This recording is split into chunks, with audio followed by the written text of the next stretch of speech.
O debate público sobre o tema O papel do Presidente da República na consolidação da democracia e do Estado do Direito Democrático em São Tomé e Príncipe aconteceu no auditório do Isquité, na cidade universitária, em Lisboa.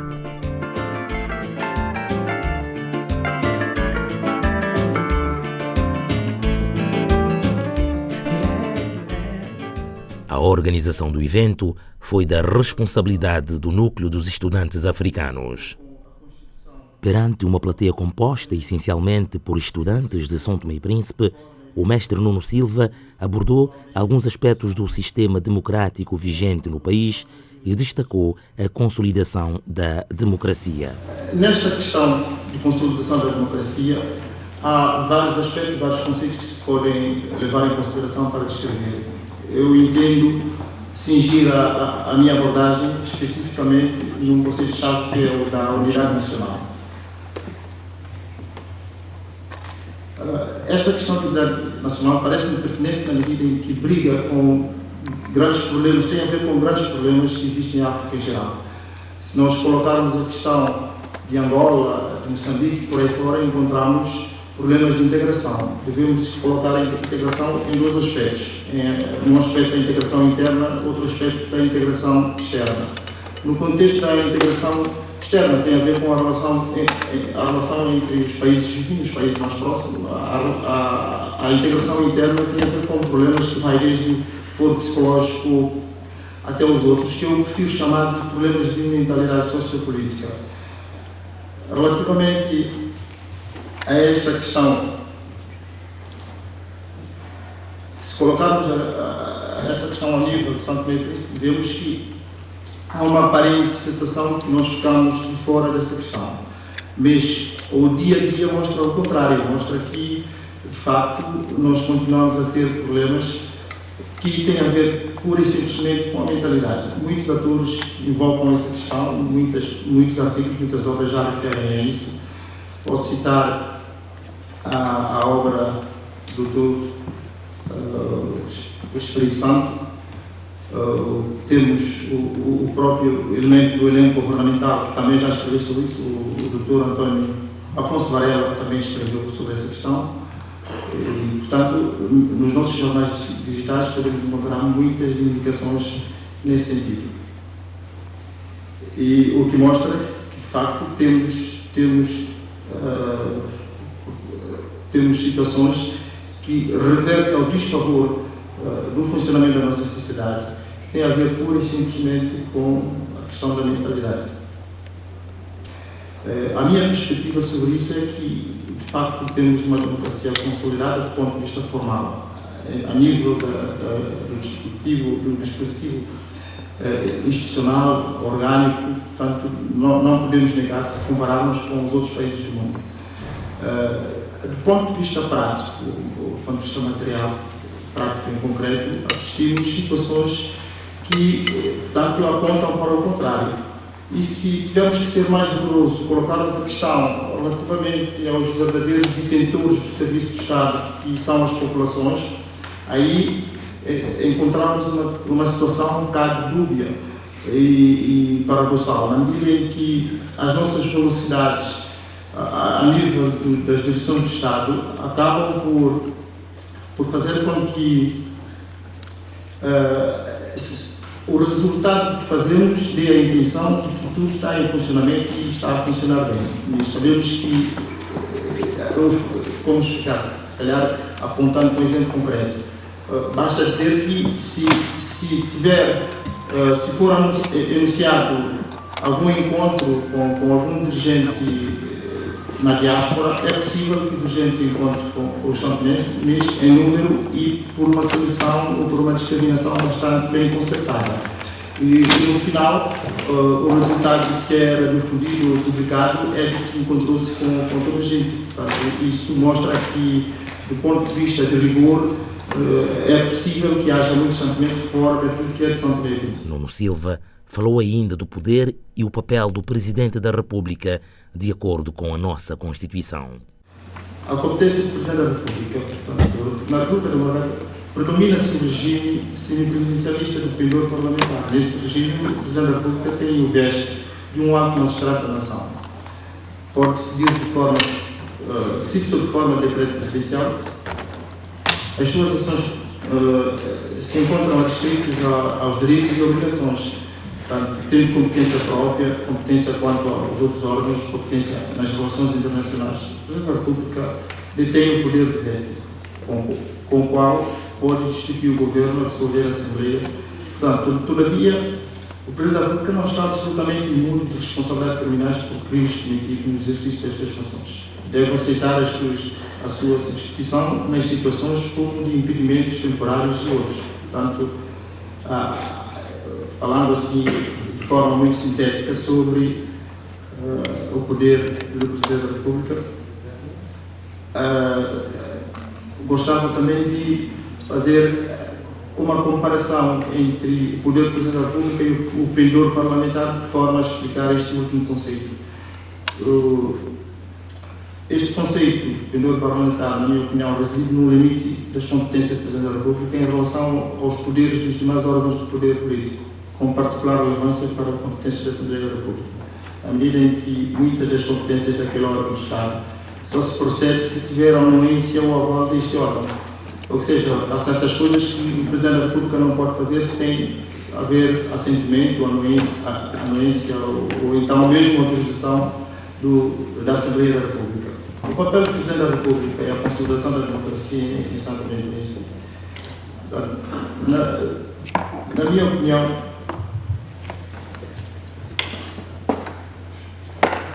portanto, entendo que o direito de uma sociedade deve ser o rosto dessa sociedade. A sociedade deve ter o rosto do direito. E hoje em dia podemos concluir que em Santo Tomé temos disposições, leis e normas que muitas delas vêm do período colonial, por um lado. Por outro lado, outras delas são importadas na sua totalidade, geralmente de Portugal. E como estamos a ter situações, ou seja, os quadros que estão a regressar de diferentes países do mundo, portanto, estamos a ter uma situação de influência de diferentes países na nossa realidade. E não há um tratamento devido sobre esta questão, na medida em que isto levanta grandes dificuldades na aplicação e no cumprimento das normas, quer por parte dos operadores mais avançados, quer por parte dos cidadãos. O constitucionalista português Jorge Bacelar Gouveia, convidado para participar no encontro, explicou as funções do chefe de Estado. Já estudei bastante o sistema constitucional de São Tomé e Príncipe e, portanto, já o tenho escrito no Manual de Direito Constitucional e, portanto, navego à vontade nessas águas no Direito Constitucional de São Tomé e Príncipe. O chefe de Estado, até 2013 em São Tomé e Príncipe, ele próprio conduzia diretamente a política externa. Aliás, é isso mesmo que era referido no antigo artigo 80, que vigorou até 2003, e este artigo ainda vigorou até ao fim do mandato daquele Presidente da República, em que se dizia que compete ao Presidente da República dirigir a política externa do país e representar o Estado nas relações internacionais e dirigir a política de defesa e segurança. Ora, isto na altura, para os diferentes partidos políticos de São Tomé e Príncipe, era considerado excessivo, e a revisão constitucional, que pressupunha um acordo alargado, precisamente veio corrigir esses poderes no sentido de aceitar uma certa intervenção do chefe de Estado, mas não com esta dimensão, com esta amplitude. E agora o que ficou foi, por exemplo, representar o Estado na relação internacional, uma representação mais protocolar, simbólica, e, por exemplo, aceitar que o chefe de Estado possa conduzir, em concertação com o Governo, todo o processo negocial para celebrar acordos internacionais nas áreas de defesa e segurança. Mas deixa o chefe de Estado ser ele o órgão constitucional que conduz a política externa de São Tomé e Príncipe. Mas, como sabem, isso é um tema delicado. O professor universitário, conhecedor da atual Constituição de São Tomé e Príncipe, destacou alguns aspectos do conflito institucional dos últimos anos no arquipélago. Um deles é a regra curiosa e, a meu ver, importante, que consta do artigo 72 da Constituição, aquela que diz que as funções do Presidente da República são incompatíveis com qualquer outra função pública ou privada. Lembro-me que isto também causou elevada polémica em São Tomé e Príncipe. Eu próprio dei uma opinião, como sabem, eu não perdoo nenhuma oportunidade para dar uma opinião, dei uma opinião também sobre esta matéria, possivelmente às 7 da manhã, quando me ligam habitualmente da RTP África, sobre se, naquele caso, o chefe de Estado podia ou não ser dirigente de um partido político. A meu ver, não podia. A Constituição é clara. Não pode exercer a função presidencial, é incompatível com qualquer outra função pública ou privada. Eu sei que houve um colega meu, constitucionalista, estimado mestre, professor Jorge Miranda, que dizia que ser presidente de um partido político não era nem uma função pública nem privada. Isso é que eu não consigo perceber. Ou é público ou é privado. Agora, não pertence a um terço e um género, com certeza, porque querem coisa mais pública do que ser líder de um partido político. Não sei o que é que isso não possa ser. Isso é, de certeza, uma função pública. Não interessa ser remunerado ou não. Repara, o problema é que esta regra tem por trás de si um princípio muito importante, que é o princípio do caráter suprapartidário do chefe de Estado, que na Constituição de São Tomé é essencial e na situação atual de São Tomé é essencial. Portanto, nunca me pareceu que esta minha opinião pudesse realmente ter suscitado tantas dúvidas, porque me pareceu que eu estava a interpretar até de um modo bastante fácil aquilo que consta da Constituição. Bacelar Gouveia reconheceu que São Tomé e Príncipe conseguiu destacar-se no panorama internacional no capítulo de mudança do regime político. São Tomé e Príncipe, em primeiro lugar, foi o primeiro país dos países africanos de língua portuguesa a adotar uma nova Constituição depois da queda do Muro de Berlim. Isso aconteceu em 20 de agosto de 1990. Portanto, foi o primeiro país de todos os países de língua portuguesa em África que o fizeram. Mais tarde, no mesmo ano, seria Moçambique, em novembro. Depois, Cabo Verde, em 92. A Guiné-Bissau, 93, 94. Angola, em 92, depois dos acordos de Bicesse. E, portanto, São Tomé foi o primeiro país a fazê-lo. E tem outra característica muito interessante, porque foi o único país dos países de língua portuguesa que aprovaram uma Constituição através de um referendo constitucional popular. Em mais nenhuma outra experiência de países de língua portuguesa em África se adotou o sistema de aprovar uma Constituição através de um referendo popular. Bacelar Gouveia recordou ainda que São Tomé e Príncipe é o único país do mundo em que um decreto presidencial de dissolução do Parlamento foi ultrapassado imediatamente por um outro decreto presidencial de revogação da dissolução, assinados por um mesmo Presidente da República, restituindo a legalidade democrática ao país. Bem, houve alguns episódios um pouco turbulentos, como sabemos, não é? Houve alguns... eu acho que houve talvez duas coisas, a meu ver, enfim, não quero estar a meter na política de São Tomé e Príncipe, mas numa análise exterior eu acho que houve duas coisas distintas. Houve... em alguns momentos, uma interpretação muito própria dos poderes presidenciais, no sentido de achar que um chefe de Estado, por ser eleito pelo povo, devia ter mais poder, devia ter mais capacidade de intervenção e, portanto, achar que os partidos políticos deveriam estar um pouco mais recuados em certas opções de natureza política.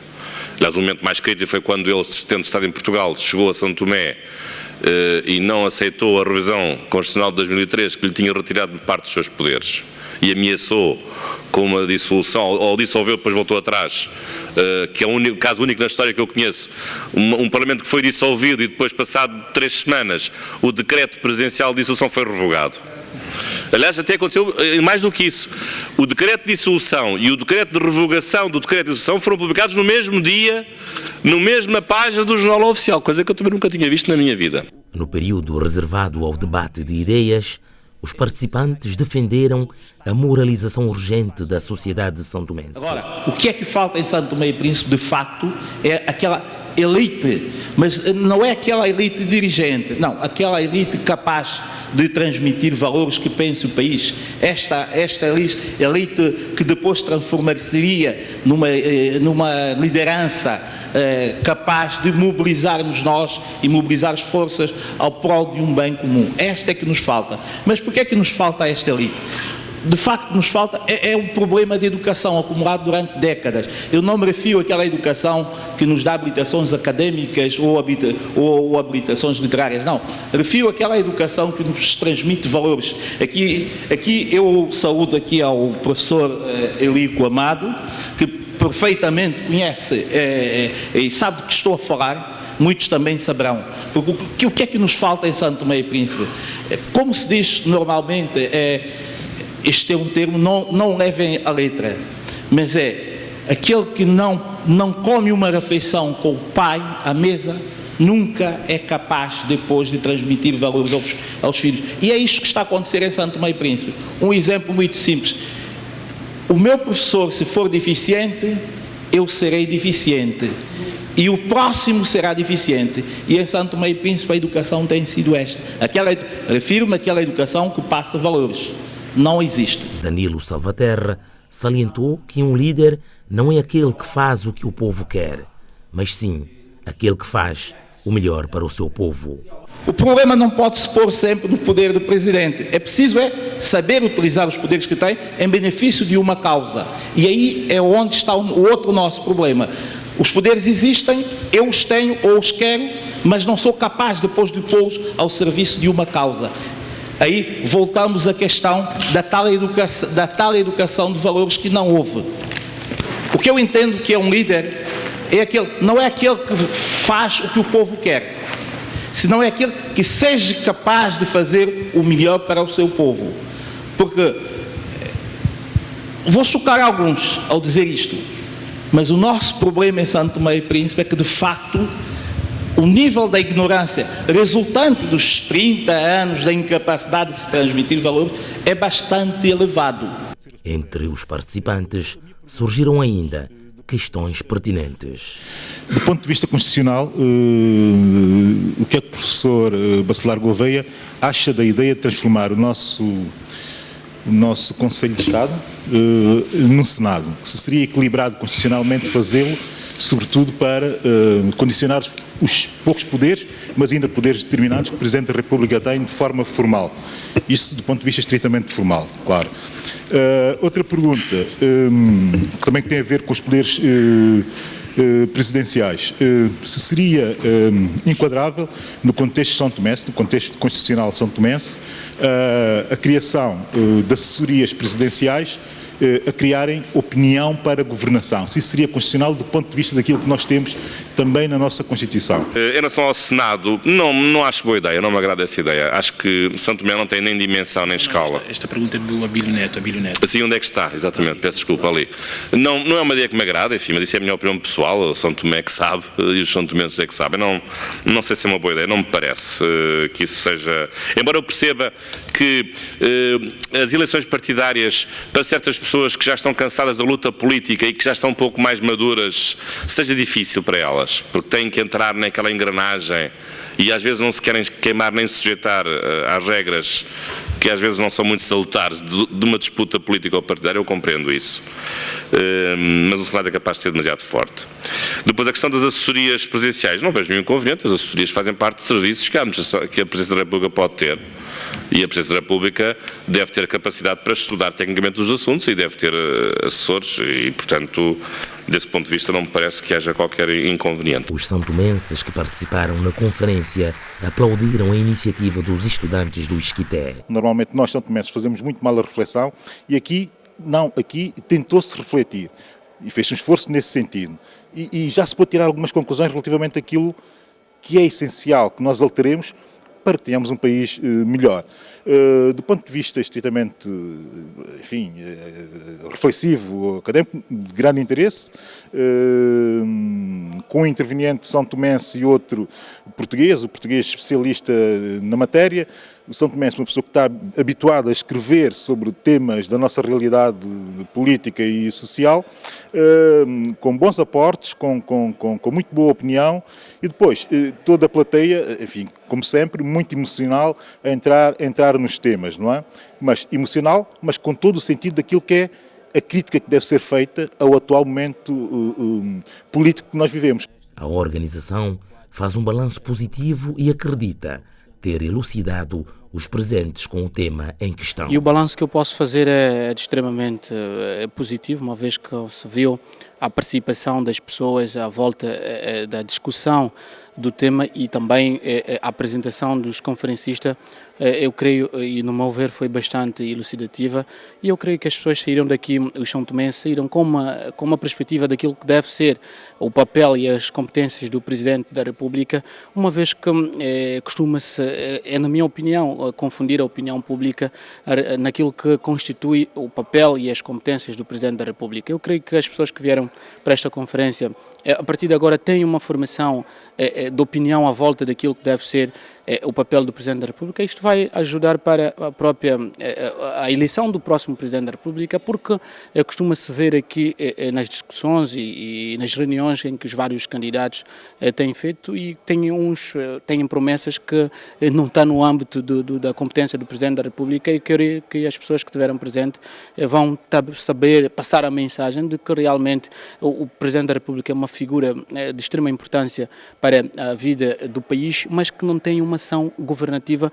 contrariamente do que tem sido o hábito em São Tomé e Príncipe, de passar a mensagem de que o Presidente da República é ele quem governa, é ele quem tem o poder da governação em São Tomé e Príncipe. A conclusão desta conferência é que o direito de uma sociedade deve ser o rosto desta sociedade e que cada Estado deve ter um rosto. Como disse Platão, não há regime político perfeito. Leve, leve, não é sabotagem, nem malandragem. Malé, Poçom, Maria, cidade. Leve, leve, não é máxima velocidade, sem fazer travagem. Malé, Poçom, Maria, cidade. Leve, leve, é guiar com acerto, sem desacerto. Malé, Poçom, Maria, cidade. Leve, leve, não é andar na paródia, noite e dia e noite sem parar, e entrar na repartição com o relógio na mão, a hora que Deus quer. Leve, leve, não é isso.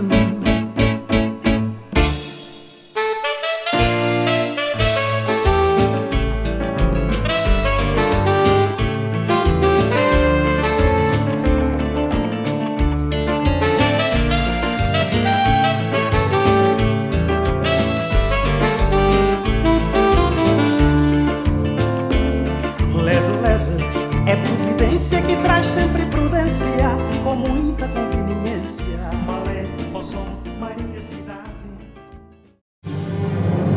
Com os seus 18 anos de história ao serviço do país, o Banco Internacional de São Tomé e Príncipe apoia a diáspora santomense na transferência das suas poupanças para São Tomé e Príncipe. Com toda a segurança e rapidez, consulte-nos em www.bistp.st. Banco Internacional de São Tomé e Príncipe, o Banco da Diáspora Santomense.